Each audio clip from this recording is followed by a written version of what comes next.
terima kasih Anda masih bersama kami di Warta Aceh.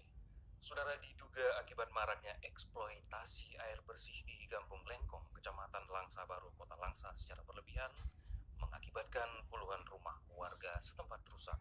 Berikut laporan selengkapnya.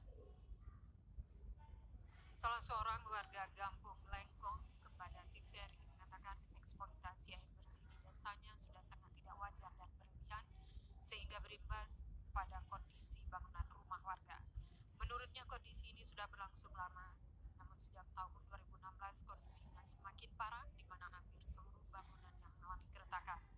Hal ini sudah pernah dilaporkan kepada Gresik dan pemerintah Kota Langsa, namun tidak ada tanggapan apapun dari mereka. Ia menambahkan dirinya sudah pernah meminta kepada Gresik untuk dilakukan musyawarah dengan memanggil pemilik usaha pengeboran air bersih dan warga yang rumahnya rusak guna mencari solusi terbaik. Namun permintaan tersebut tidak pernah digubris. Jika Gampung Lengkong ingin dijadikan sebagai kawasan industri air bersih, tetapi harus dijelaskan terlebih dahulu dasar hukumnya dan kami siap dipindahkan dengan kompensasi ganti rugi.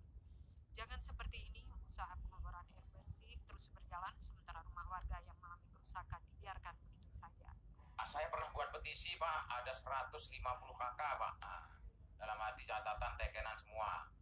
Itu sudah saya rapatkan dengan Polmas, ya, dengan Polmas. Yang sebagian buktinya dia bilang pelajari, yang sebagian kami antar ke wali kota, ya, ke wali kota.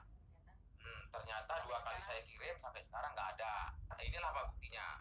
Sama dia nggak banyak cerita, diambil. Ini nanti dalam jangka seminggu ada jawabannya dari lingkungan hidup. Sampai sekarang tidak ada, Pak. Warga minta kepada pemerintah setempat agar segera mengirimkan tim untuk meninjau kembali eksploitasi air bersih tersebut. Dari Kota Langsa, Said Maulana,